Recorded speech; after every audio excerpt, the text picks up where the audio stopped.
we go over a tipping point, and the stress starts to get to us. And we're going to, at this point here at the top, just past our best and not quite perform as well as we can do.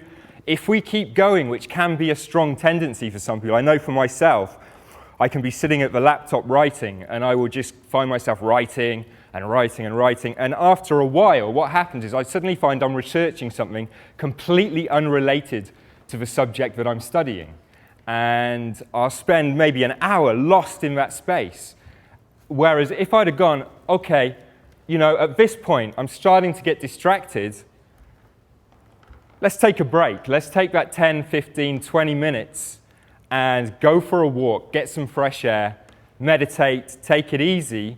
I will come back in 20 minutes' time, and I will be back probably around about down here, ready to ramp back up into this place. And I can eke more out of my working day by doing that.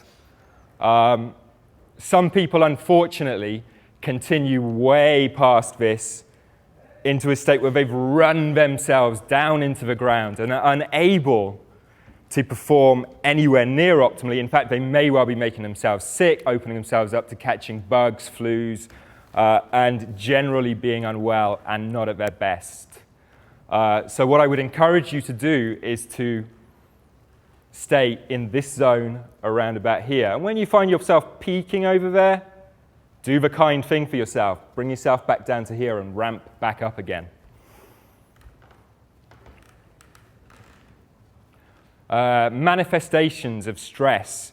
If we're on that far left-hand side of the curve, as it was, and we have insufficient stress, our lives are unfortunately going to be filled, because the mind abhors a vacuum, they're going to be filled with boredom and frustration and lack of stimulation and challenge. When we have optimal stress, we have that manageable balance. And again, if we go beyond that onto the far right-hand side of that curve, we've got distress, ill health, breakdown and mental crises, and overcompensation. Not a place any of us want to spend too much time.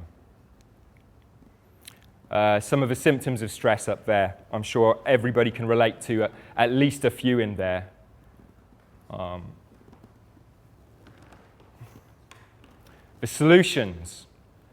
The very first solution is awareness. It is about catching yourself at that place just before you push yourself too much and go too far. And it's a skill that's quite a challenge to develop. But the more in tune you are with your body, the more you eat well, the more you approach exercise from a sensible perspective, the more you're aware of your surroundings and how you feel and how you're interacting with others around you, will increase your degree of awareness as to your performance. And I would say, when you become aware of yourself starting to dip, take yourself away. Give yourself some time for yourself. And there are many, many ways that you can look after yourself. And here are some of them. Physical relaxation. So that could be anything gentle, whether you want to go to the park and play some frisbee, whether you enjoy something very slow, very controlled like Tai Chi, whether you do some yoga. I would say high-intensity training is a little bit different from that, because high-intensity training is a strong stressor to the body.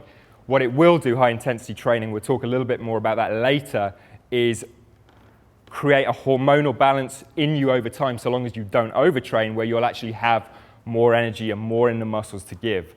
But maybe find some ways you can physically relax, whether it's grabbing the bike, going out for a 10-minute bike ride. What I do for myself is I really enjoy walking. I enjoy the parks around London. I'll get out.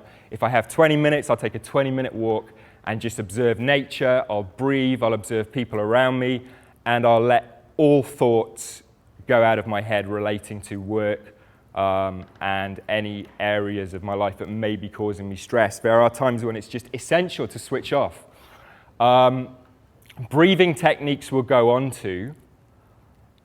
Mental relaxation we'll go on to as well. Power napping, I'll just say a little bit about it, because it's the guy's taking a nice power nap there on the slide. you only need to take 5, 10 minutes to just sit with yourself, close your eyes, find somewhere you can be at rest, at ease, in comfort, where people aren't going to disturb you, maybe even put some headphones on, even if there's nothing playing, so that people think, oh, you know, he's otherwise engaged right now.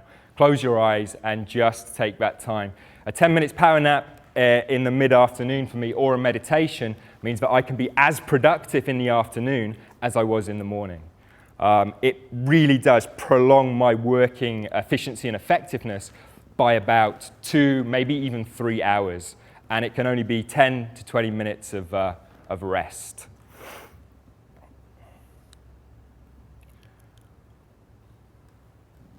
Breathing is absolutely essential. And it's one of those things that we're all doing right now. However, many people, especially when they're under a degree of stress, are not aware of how their breathing patterns are. And what can happen is we begin to do shallow breathing, where it's just into the chest. So you're only filling about a half of your lungs with the potential oxygen that they could be taking in. And when you're doing that, you're depriving the brain and the body of oxygen, and you're putting yourself physiologically into a stress state by default. It's almost like stress is breeding more stress. Correct breathing provides energy. It drives the nervous system, is the key to relaxation, any form of relaxation. Breathing is the key. It can alleviate high blood pressure, and virtually every health condition and human activity is improved by effective breathing.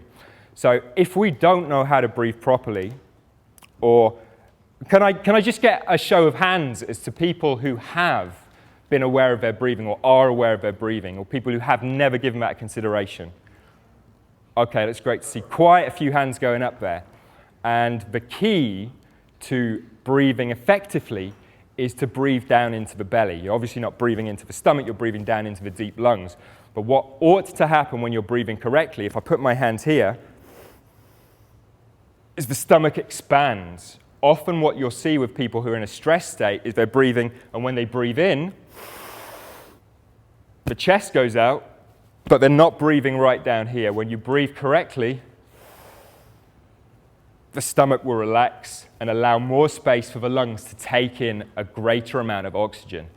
Doing that alone, when you know you've got a presentation to give, when you know you're going to approach somebody for the first time, doing that kind of breathing for 2 or 3 minutes before that you engage in that can be really helpful and really beneficial to allow you to be just in that really relaxed state where you're in flow, where the best part of your personality is going to shine and come out.